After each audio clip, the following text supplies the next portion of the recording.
चुंगल में आते हैं तो ऐसी सलाह देती कि जिसमें कांग्रेस को एक सीट नहीं आती। तो आप उसी से अंदाज़ा कर लिए कि कितना फोबिया है बीजेपी का। हाँ, कि हर आदमी जो कांग्रेस को ठीक करने की बात करेगा या कांग्रेस में गलती कहाँ है, इसको कैसे ठीक करना चाहेगा, उसको आप कहोगे ये प्रो मोदी है, ये बीजेपी वाला है।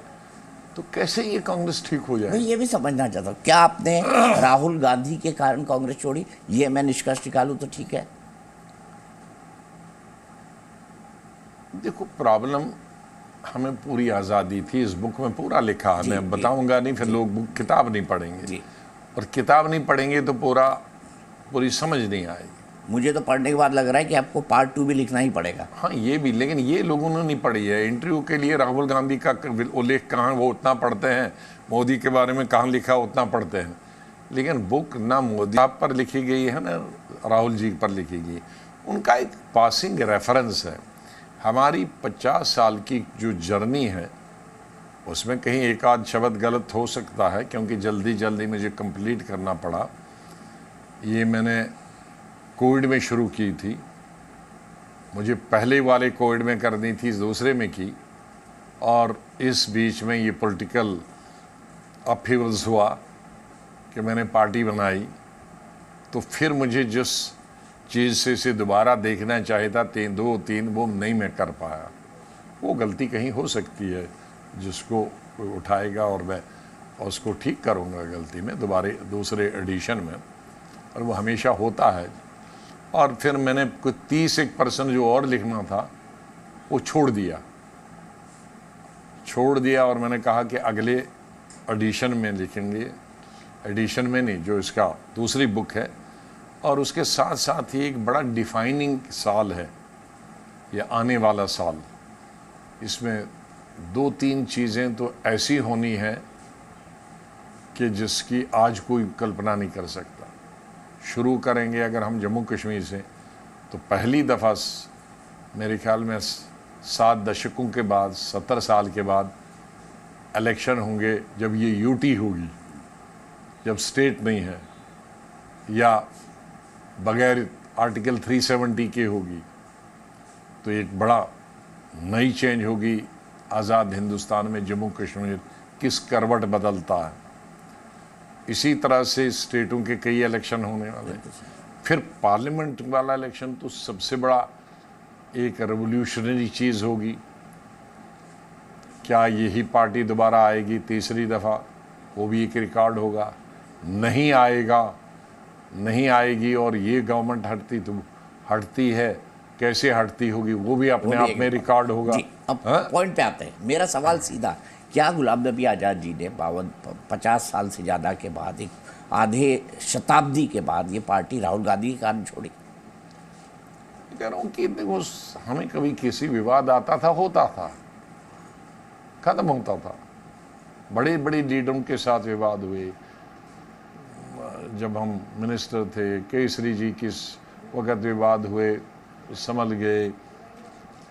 प्राइम मिनिस्टर नरसिम्हा राव जी के वक्त गवर्नमेंट में विवाद हुए, उनको निपटा गया। सोनिया जी के वक्त में हुए, निपटा दी। राहुल जी के वक्त में रिकन्सिलेशन का कोई नहीं था, और दुर्भाग्य से वो उनका सोच है, वो जो कहते हैं वो ठीक है। सोनिया जी के वक्त में उससे पहले नहीं थी। राहुल जी वैसे दिल के बहुत अच्छे हैं, एक अच्छे इंसान है, एक व्यक्ति होना अच्छी बात है, और अलग बात भी है एक राजनीतिक नेता होना और एक अच्छा व्यक्ति होना। जब व्यक्ति की बात कहेंगे तो बहुत साफ दिल वाले हैं, अच्छे वाले हैं, हमदर्द वाले हैं, प्यार वाले हैं, उसमें कोई तर्क नहीं। लेकिन पॉलिटिक्स में सबको लेके साथ चलने वाला, सबसे कंसल्टेशन वाला, वो उस पर विश्वास नहीं रखता। क्या चाहते हो? उनके जो डिसीजन हो मान लिया जाए? उस पर डिस्कशन नहीं करना चाहता। मैं पहले से कह रहा हूँ, मैं ये बुक राहुल जी पर नहीं लिखी कि मैं उन पर A to Z डिस्कस करूँ। एक पासिंग रेफरेंस था, तो इस पर मतभेद हो गए, और मतभेद में कुछ लोगों ने रिकंसाइल किया, हमने रिकंसाइल नहीं किया, हम निकल आए। ठीक है, आपने कहा जम्मू कश्मीर के इलेक्शन, मैं उसके बारे में बाद में आऊँगा, क्योंकि जम्मू कश्मीर में आपकी पार्टी को बड़ी उम्मीद भरी नज़रों से देखा जा रहा है। बेसिक पॉइंट पे आते हुए, कांग्रेस जिसकी में आपने 50 से कई साल ज़्यादा और गुजारे हैं, क्या आपको लगता है कि पार्टी अब नो रिटर्न पोजीशन पर लाइफ सपोर्ट सिस्टम में आईसीयू में रख दी गई है? देखिए, हमारी पूरी सहानुभूति कांग्रेस के साथ, और ये कहना भी गलत होगा कि सब लोग कांग्रेस मुक्त भारत चाहते हैं, चाहे वो ज़बानी कहते हों। लेकिन मेरा पूरा अनुभव है 7 साल का लीडर अपोजिशन, मुझे सब सीनियर लीडरों के, वो बीजेपी से लेकर और रीजनल पार्टीज, सब ने कहा कि कांग्रेस का जिंदा नेशनल लेवल पे ज़रूरी है। लेकिन कांग्रेस लीडरशिप खुद नहीं चाहती कि कांग्रेस जिंदा रहे। चाहने का मतलब नहीं है कि नहीं चाहती है, पॉलिटिक्स में करने से चाहना और न चाहना होता, विल दर्शाती है। कांग्रेस कहेगी हम पावर में आएंगे, लेकिन कहने से तो पावर नहीं आएगी, उसके लिए खून पसीना जलाना पड़ता है। मुझे अनुभव है पंजाब में 87 में मैंने जब इस्तीफा दिया मिनिस्ट्री से, राजीव गांधी ने 1 हफ्ता नहीं माना मेरा इस्तीफा। कहा क्यों? मैंने मुझे पंजाब जाना है, यूपी भी जाना है, वीपी सिंह का मुकाबला करना, और पंजाब में मुझे आतंकवाद का मुकाबला करना है। तो राजीव गांधी ने, प्राइम मिनिस्टर ने कहा कि तुम अपने डेथ वारंट साइन करना चाहते हो। मैंने कहा करना चाहते हो? कहा तुम्हारा क्या ख्याल है कितने साल तक तुम जिंदा रहोगे?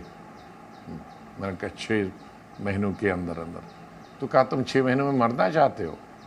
मैंने कहा देश के लिए अगर कुछ करते करते मर गया तो मर गया, लेकिन ये हाथ पर हाथ बैठकर कब बताओगे कि आपका होम मिनिस्टर वहाँ है वो नहीं जाता, आपका स्पीकर है वो नहीं जाता, आपके 2-3 और मंत्री हैं वो नहीं जाते, आपका एक भी एमपी है वो भी नहीं जाता, जनरल सेक्रेटरी जो भी है वो नहीं जाता, तो आप ऐसे बैठेंगे? किसी को तो जाना होगा। मैं अपने आप को ऑफर कर दूं, 6 महीने होगा, उसके बाद कोई मरने के लिए तैयार होगा। लेकिन भगवान का करना अल्लाह के साथ होता है। जब आप अच्छा काम करते हो, पहले 6 महीने के लिए मैंने कोई 650 पब्लिक मीटिंग की। फर्स्ट फेज जो मेरा था यात्रा का, हर कॉन्स्टिट्यूंसी में 5 पब्लिक मीटिंगें कर, 117 कॉन्स्टिट्यूंसी में 5-5 तो वो 600 कुछ हो जाती। तो हम 250 लोग के साथ में चला था। पहले 6 फेजेस में 52 लोग मारे गए, हम बच गए, मैं और बेन सिंह जी। ऐसा नहीं कि हमको मारने का प्रयास नहीं किया, अटैक में बच गए। हमको ज़्यादा सिक्योरिटी भी थी, बुलेट प्रूफ कार भी थी, उस कारण बच गए। लेकिन मेरे MLA, district president, block president, ex minister मारे गए। लेकिन उससे पीछे हटा नहीं, आगे फिर 3 साल किया, और उस 3 साल में मैं और बेन सिंह 26 दफ़ा मिलिटेंटों के अटैक से बच गए। लेकिन कारण क्या हुआ? मिलिटेंसी खत्म हो गई और कांग्रेस सरकार में आ गई। तो उसको हमने तो अपनी लाइफ सिर्फ 6 महीने की रखी थी। तो आज ये कोई करने वाला है? आज हालांकि वो ऐसे हालात नहीं है। मैंने कर्नाटक लाया, 1.5 साल रहा, 1100 पब्लिक में मीटिंग की, हर गांव का कंप्लीट किया। दिल्ली में 2 दफ़ा आया। आंध्रा वापस लाया, यूपीए गवर्नमेंट वहीं से बनी, 1.5 साल वहाँ रहा, मुझे याद है, 1500 मीटिंगें की, हर गांव में, first phase, second phase, third phase. हमारी 5 सीटें थी पार्लियामेंट में, और बीजेपी और चंद्रबाबू का अलायंस था, उनकी 37 थी। उनकी 5 आई और हमारी 37 आई, यूपीए गवर्नमेंट बन गई। तो इसके लिए तो खून जलाना पड़ता है ना। राहुल गांधी खून जलाने को तैयार नहीं है, उन पे ये पूरी पार्टी में राहुल गांधी की बात नहीं करती है। लीडर को तो दिशा होती थी। यहाँ सोनिया गांधी थोड़ी आई थी कर्नाटका, राजीव गांधी थोड़ी आए थे पंजाब, सोनिया गांधी कर्नाटक तो थोड़ी आई थी। तो जो कोलीग्स होते हैं उसमें अपनी क्षमता होनी चाहिए। मुझे सोनिया गांधी ने तो प्रोग्राम नहीं बना दिया गांव गांव का मैंने खुद बनाया।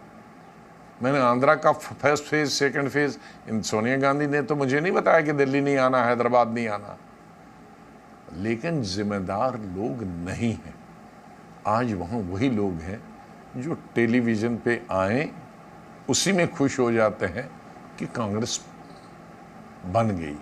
आज जनरल सेक्रेटरी वो हैं जिसके बारे में मैं दर्जनों दफ़ा पार्टी को पिछले 8-10 साल से बता रहा हूँ। ये एक दिन में ख़त्म नहीं हुई, बड़ी मेहनत लगी इसको, कांग्रेस को ख़त्म करने में हमारे कांग्रेस के लीडरों की द्वारा।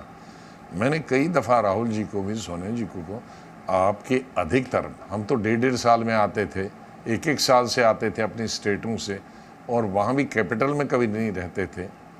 मैं हैदराबाद 1.5 साल में 2 दफ़ा रहा हूँ कैपिटल, और यहाँ 2 दफ़ा।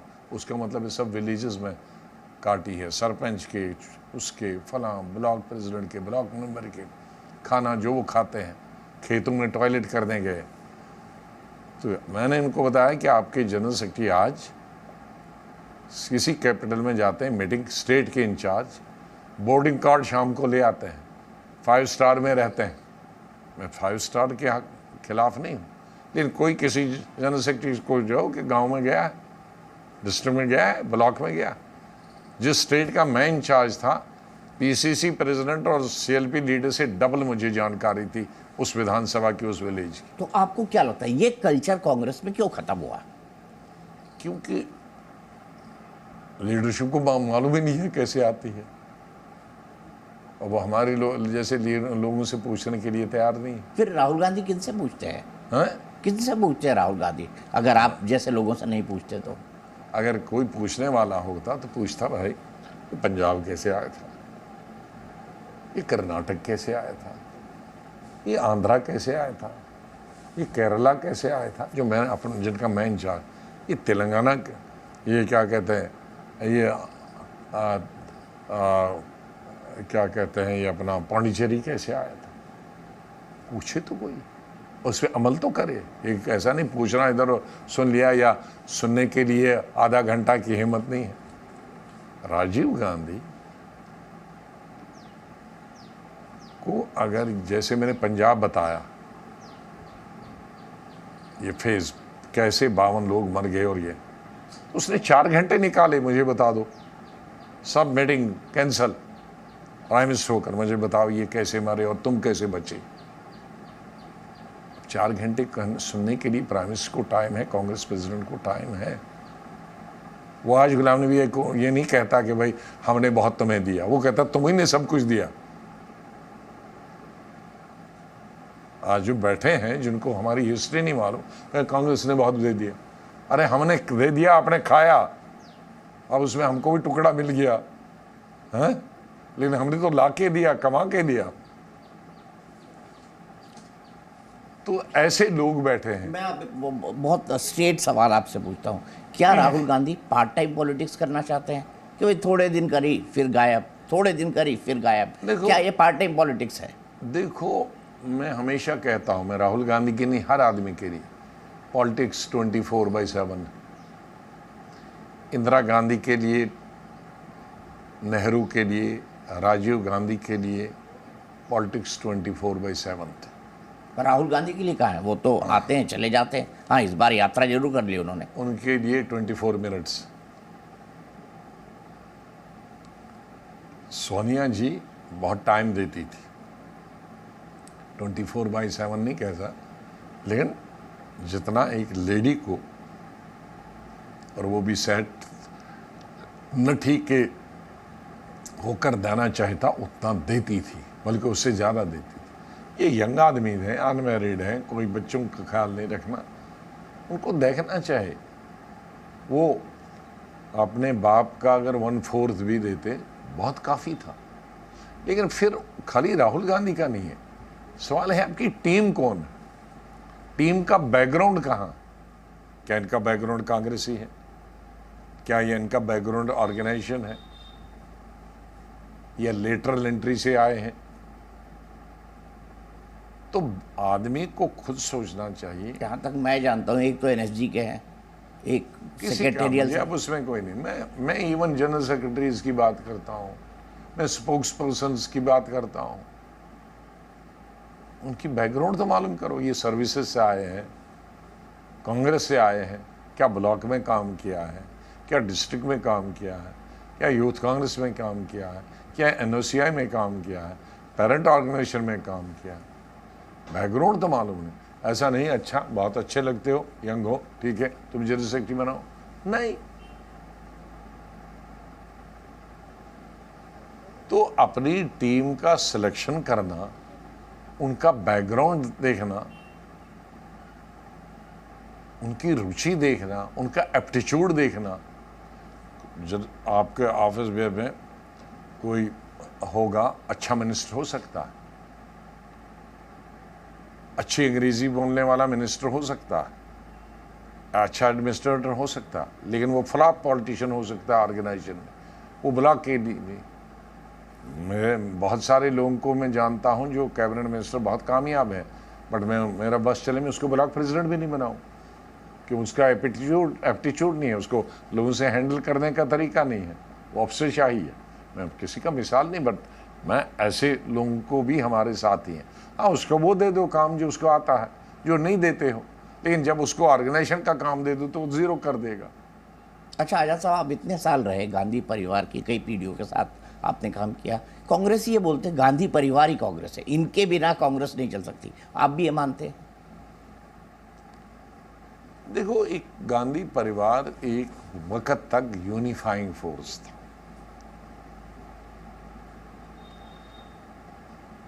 लेकिन ये कहना कि हर आदमी यूनिफाइंग फोर्स होगा, वो नहीं होता। मेरे ख्याल में सोनिया गांधी तक वो चला यूनिफाइंग फोर्स, उसकी कम हो ज़्यादा हो, लेकिन अब नहीं चलता है ना, क्योंकि यूनिफाइंग फोर्स के लिए जो उनको यूनाइट करे, उसमें भी तो कैपेबिलिटी होनी चाहिए सबको यूनाइट करने के लिए। जब वो कैपेसिटी नहीं होती तो फिर वो यूनिफाइंग फोर्स नहीं होता।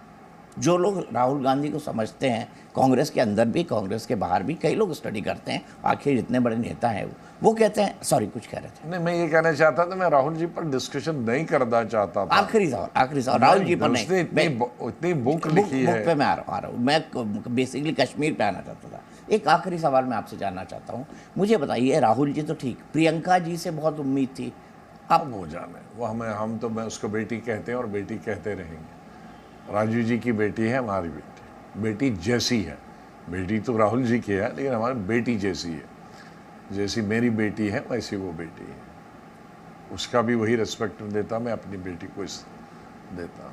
ठीक है सर, मैं कश्मीर की बात करूं, नए माहौल में जम्मू कश्मीर का चुनाव आने वाला है, आपने कहा पूरी दुनिया की नज़र लगी होगी इस चुनाव में, आपकी पार्टी पर भी खास तौर पर नज़र है। अब क्या स्ट्रैटेजी होगी कश्मीर चुनाव को लेकर? अगर मैं फॉरवर्ड लुकिंग बात करूं, किताब से आगे, गांधी नेहरू परिवार से आगे और आपके कंट्रीब्यूशन में, क्योंकि आपको आज भी एक देश के कम से कम कश्मीर से कन्याकुमारी तक, पूरब से पश्चिम तक सब जन जानते हैं, गुलाम नबी आज़ाद देश के बहुत ईमानदार और बड़े कद के नेता है। देखो, कश्मीर में भी एक बहुत बड़ा चैलेंज, एक तो फ्री एंड फेयर इलेक्शन होना चाहिए, और लिव एंड लेट लिव वाला होना चाहिए, जियो और जीने दो। ये जरूरी है राजनीति में।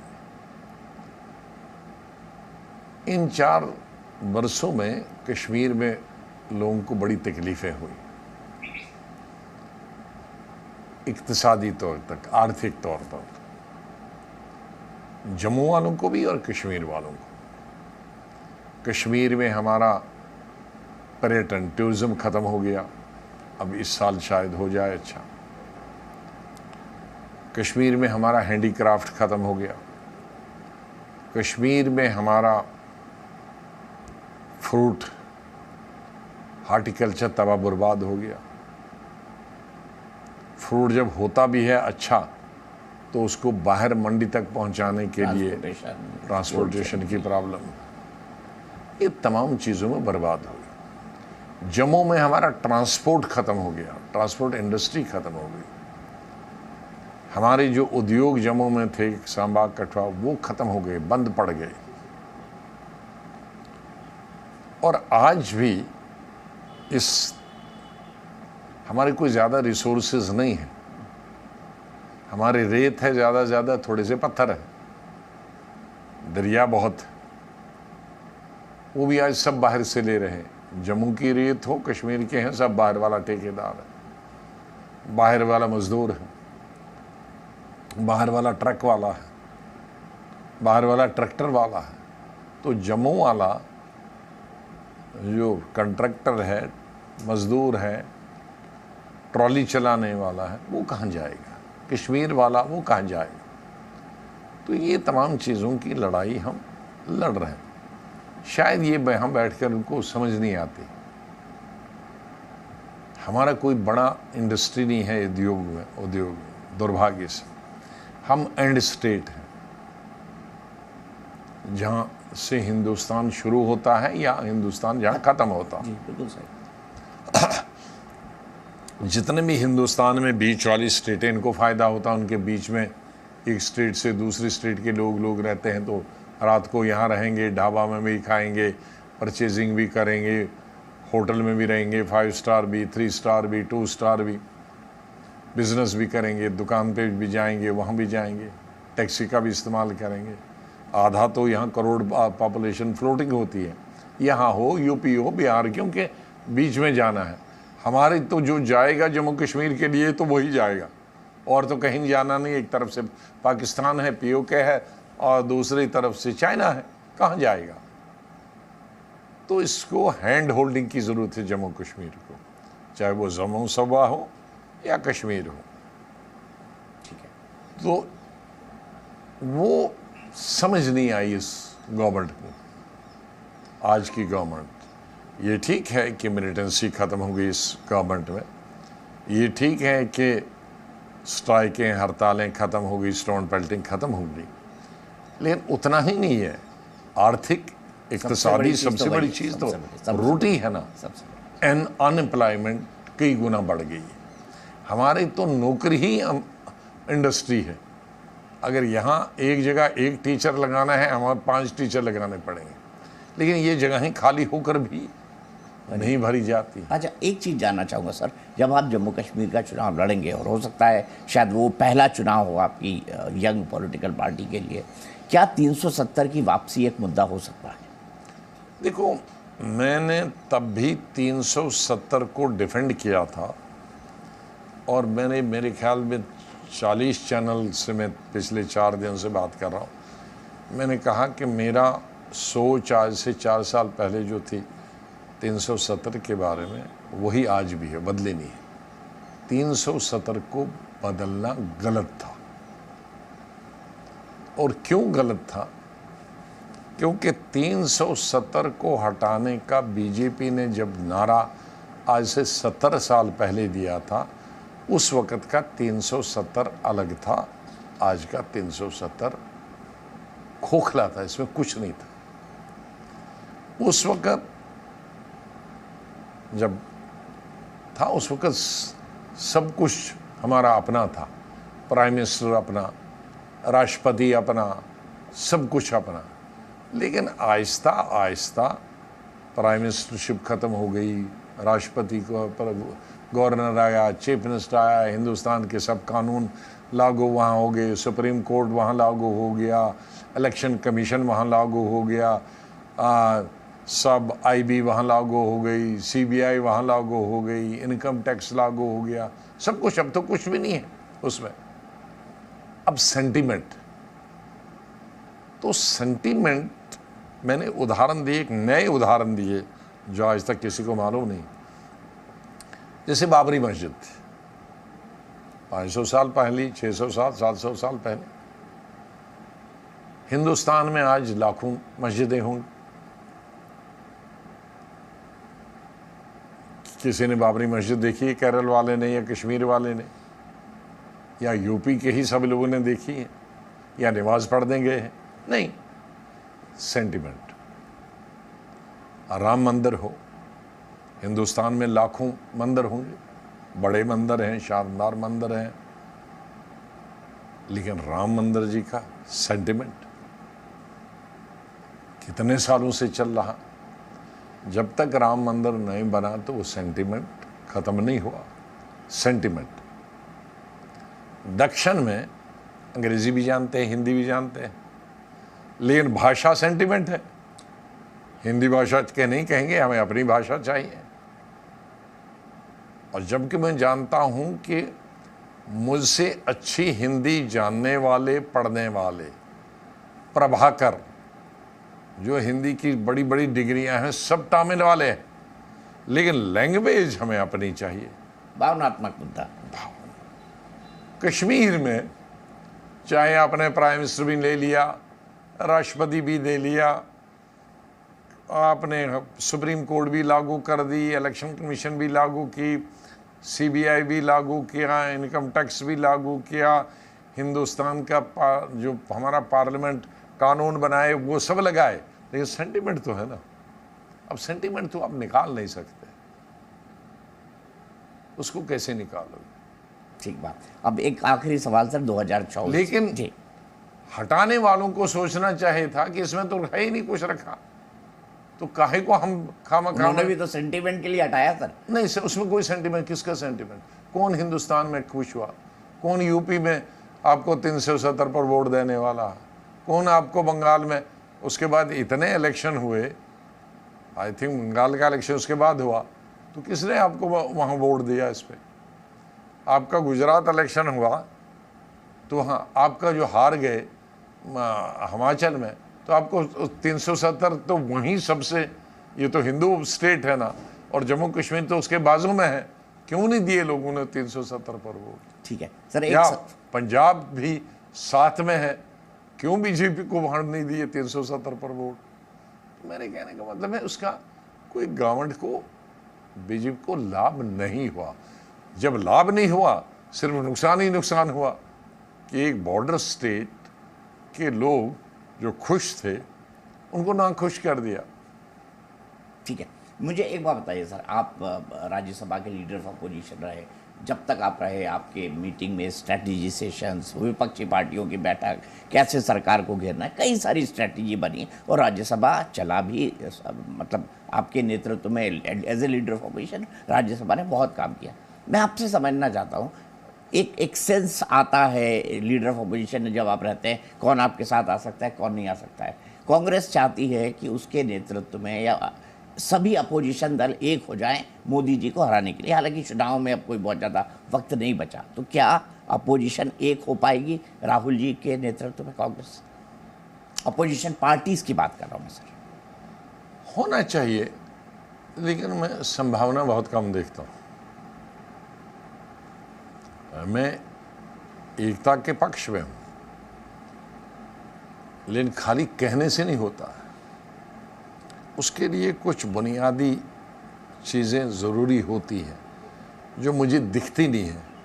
आपने शुरू में कहा कि चाहे मैं आज रीजनल पार्टी में हूँ, लेकिन 50 साल मैंने मेरे अपने हाथ पर सब कन्याकुमारी से लक्षद्वीप से लेकर मुझे बहुत अच्छी तरह आपका पार्लियामेंट्री अफेयर्स मिनिस्टर का काम याद है सर। मैंने लक्षद्वीप के भी तकरीबन आधे आइलैंड्स में कैंपेन की है और अंडमान निकोबार के भी आइलैंड्स में कैंपेन की है पार्टी की।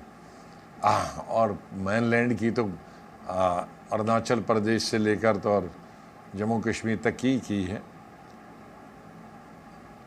हमेशा दो इक्वल्स के बीच में अलायंस होता है, कभी कभी अनइक्वल होता है कि वह 60 और 40, 70 और 30, 80 और 20 के भी होता है, लेकिन यहाँ कहीं है 0 और 100%। मान लीजिए कांग्रेस चाहेगी बीजेडी से अलायंस करने की, कांग्रेस का है ही नहीं वहाँ कुछ, तो बीजेडी को क्या फ़ायदा होगा उड़ीसा की पार्टी से अलायंस करना? बीजेडी को क्या फायदा?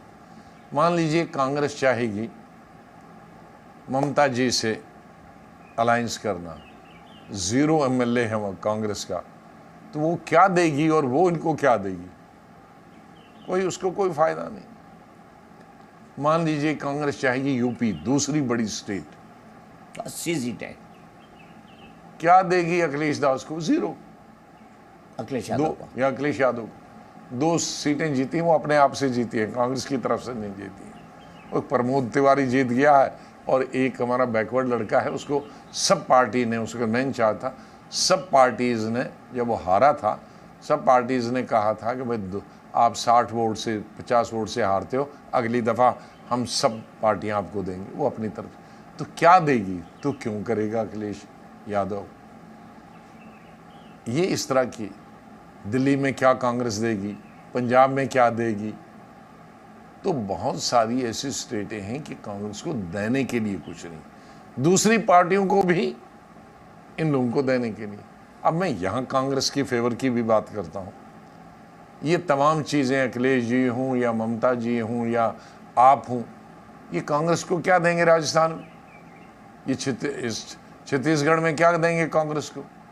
मध्य प्रदेश में कांग्रेस को क्या देंगे? वहाँ दो ही पार्टियां हैं, बीजेपी और तो कांग्रेस को क्या फायदा?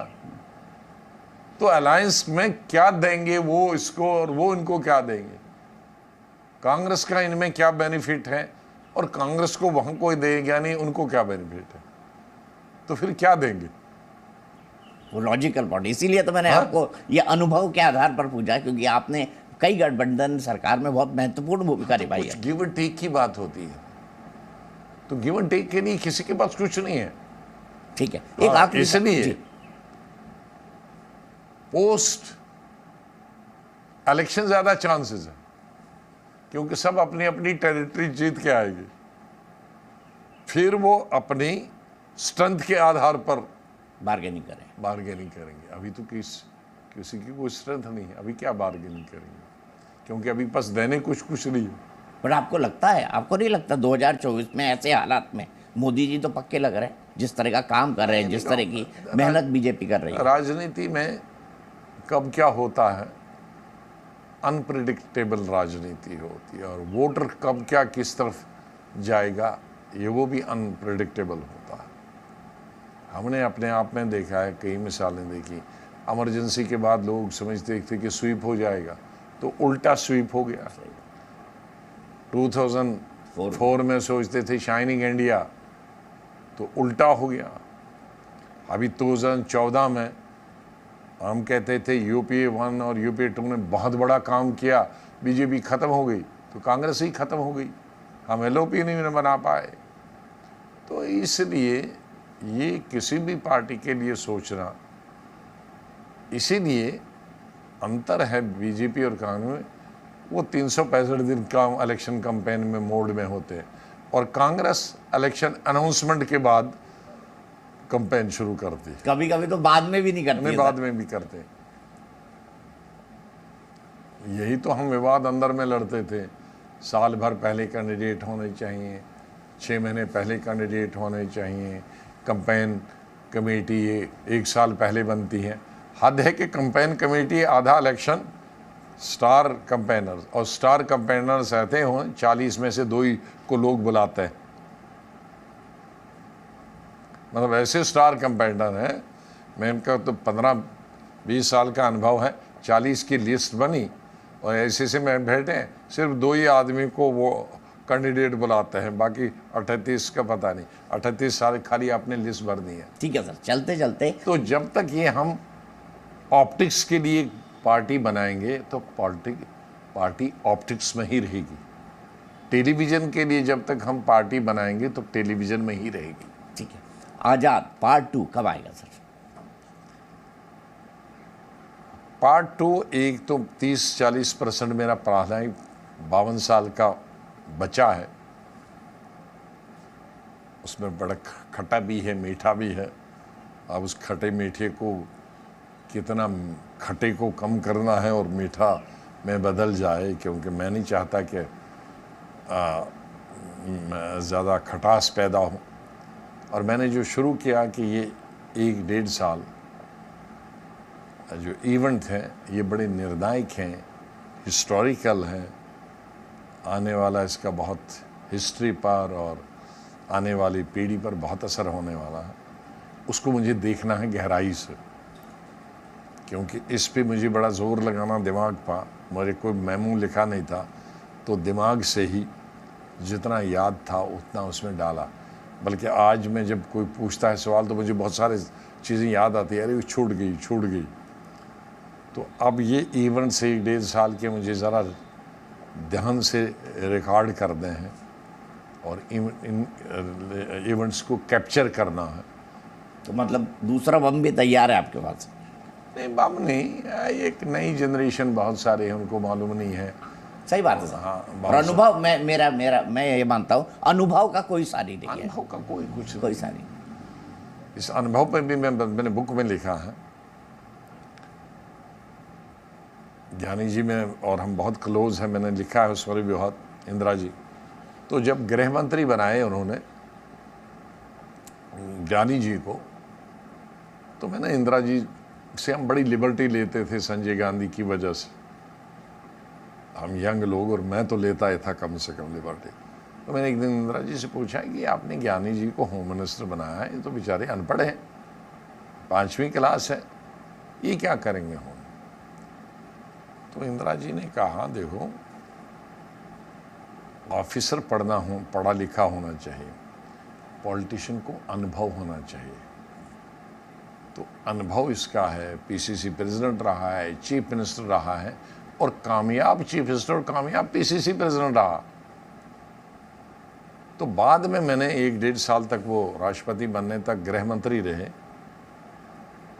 तो मैंने देखा जब इतना बवाल बड़ा चलता था उन दिनों पार्लियामेंट, कोई नई बात नहीं है, लेकिन बड़े स्टॉलवर्ड्स थे, वो उसको धुएं में उड़ा लेते थे। आजकल हैंडल नहीं करना आता है, न सरकार को हैंडल करना आता है, न विपक्ष नेताओं को हैंडल करना आता है। तो 2 किस्से मैंने बताया, मुझे ये पहले आपको ही बता रहा हूँ, इतने 40 इंटरव्यूज़ में।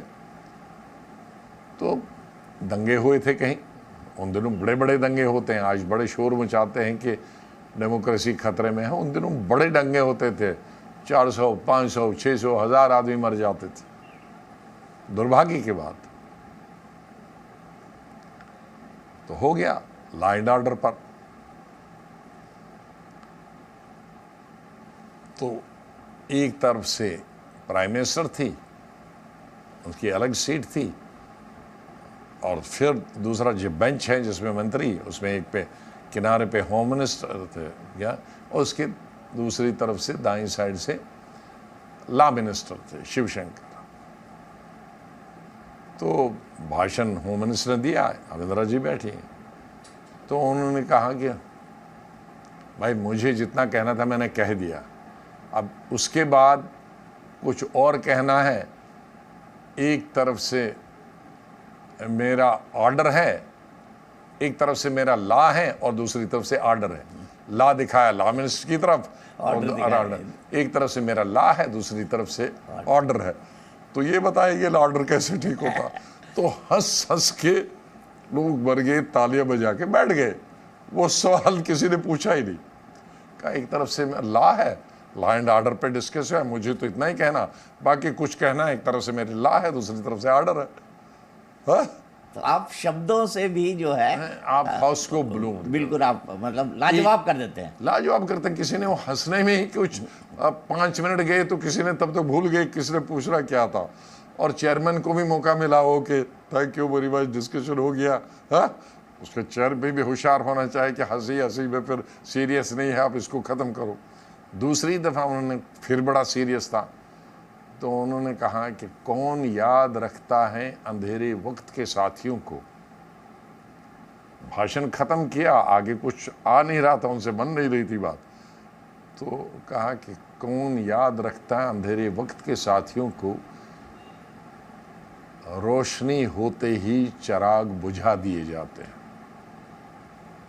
बड़ी बात है। हाँ, कि भाई जब हम तकलीफ में होते हैं, जैसे अंधेरे में होता है तो हम चिराग जलाते हैं, लेकिन जब रोशनी आ जाती है हम उसी को बुझा देते हैं। तो इसलिए जब दुख दर्द में होते हैं, हम जो हमारा साथी होता है, जब हम कुछ बन जाते हैं हम उसी को भूल जाते हैं। तो इस तरह से ये सीनियर ने कितना सीरियस डिस्कशन उसको उसको ब्लो ओवर करते थे। बिल्कुल सही सर। और मैंने तो कहा ये जैसा तजुर्बे की आपने बात ये की, तजुर्बा राजनीति और आप सामान्य जीवन की भी बात कर लीजिए तो जो आप एक्सपीरियंस करते हैं, अनुभव करते हैं, उसका आसानी कोई नहीं। और इसके जीते जागते सबूत है हमारे साथ बैठे हुए गुलाम नबी आज़ाद जी। आपका बहुत बहुत शुक्रिया सर। उम्मीद करते हैं आपकी अगली बुक भी जल्दी आए और आपको आने वाले चुनाव के लिए, आपकी नई पार्टी के लिए बहुत बहुत शुभकामनाएं।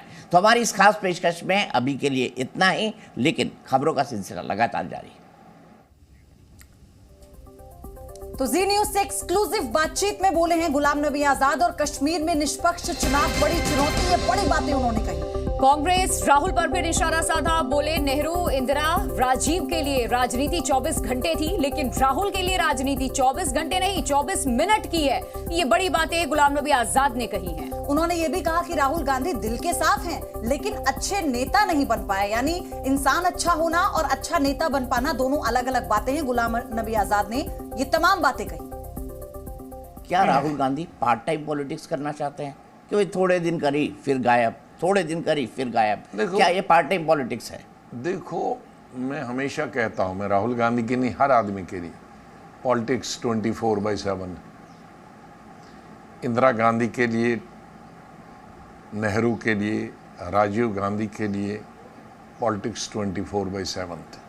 पर राहुल गांधी के लिए कहा है? वो तो आते हैं चले जाते हैं। हाँ, इस बार यात्रा जरूर कर ली उन्होंने। उनके लिए 24 मिनट्स।